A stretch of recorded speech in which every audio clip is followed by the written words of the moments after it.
Hey guys, it's Maddie. Welcome back to my channel, and if you're new here, then welcome. Today, I'll be sharing my TBR for the CRAMATHON. It has been ages since I have participated in this readathon. I didn't participate in the last one, and I think the one before that, so it's been like over a year, and this used to be like one of my favorite readathons, so I'm super happy to participate in it again. The objective for this readathon is to cram as many books as you can into 1 week. So try to read as much as you can in 1 week. And for this readathon, I typically choose to read short books, like under 300 pages, since it's a lot easier to finish short books quickly. So all the books on my TBR are books that are under 300 pages. They're all ones I'm really looking forward to reading. I will leave a link to the announcement video to this readathon if you want to know more details on it. So there are 7 challenges for this readathon. I picked out a book for each of them, so let's just get into my TBR. The first challenge is to read a predicted 5-star book, which is a really good challenge that I've never seen before. For this one, I chose We Were Liars by E. Lockhart. I have heard about this book for the longest time. It's been on my TBR for years, and I think I'm really going to like this book because it's supposed to have like a major plot twist, and with plot twists, like, I eat that stuff up. I love plot twists that I don't see coming. So based on that fact, I think I'm really gonna like this one, and I could possibly rate it a 5-star. Even though I've heard mixed feelings on it, we'll just see how it goes. I think this one could end up to be a potential 5-star, but I'll have to read it and see. The next challenge is to read a book out of your comfort zone. I chose Sharp Objects by Gillian Flynn. This is a mystery book, and mystery is a little out of my comfort zone, but it's more of a genre I just don't typically reach for. I always want to read more mystery, but it's not the first type of book that I decide to pick up. So I really want to change that.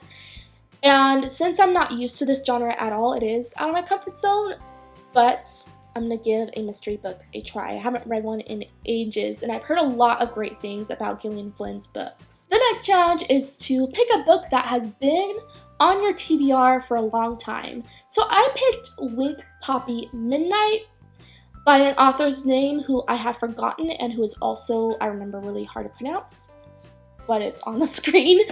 I have had this book on my TBR since 2016, so about 2 years. It's been a long time. I remember when this book first came out, and I was like, ooh, I really want to read that. And then I never got to reading it, and it's been 2 freaking years, so I just need to read it. It's super short, so I'll be able to fly through it quickly. And it also sounds super interesting, so I think I'm going to like it. The next challenge is to read a book that is LGBT plus own voices. I'm going to be completely honest and say that I rarely read LGBT books. For some reason, they're just not the first books I picked up, and I really need to change that because I know that diversity is always a good thing, but I just never tend to pick up LGBT books. Like, I don't know why, but good news is this challenge is here, so it's going to make me pick one up. The one I picked for that one is Ash. Again, forget who this is by. I should have wrote it down, but it's on the screen. This is a Cinderella retelling that has LGBT themes in it. And I looked up an Own Voices list on Goodreads, and this book was on it, so due to that, I'm assuming that it is Own Voices. So I'm really looking forward to reading it. I've heard about it a few times, and every time I've heard about it, I've heard really good things. So I'm hoping that I like it. The next challenge is to read something that is not a standard novel. So this is basically saying to read a graphic novel, a poetry book, a manga, which in this case, I chose a manga. This one was really easy for me to choose because I'm currently reading this series and I need to finish it. I'm like really dragging it out.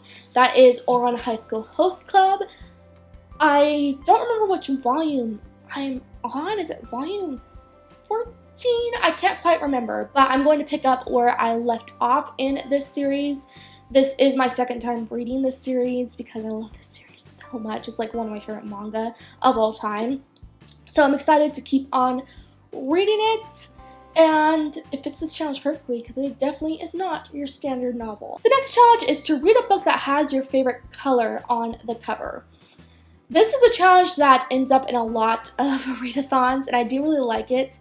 I've said each time when this challenge has come up in readathons that my favorite color is black. So, I chose a black book for this challenge. And I chose This Is Where It Ends by Mariki Nijkamp. I hope I'm pronouncing her name right.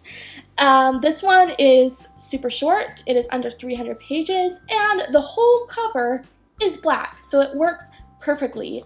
This is a book that is about a school shooting. I've had it on my TBR for ages, so I really do want to read it because this topic just really intrigues me. And the last challenge is to read 7 books, so you could pick another random book.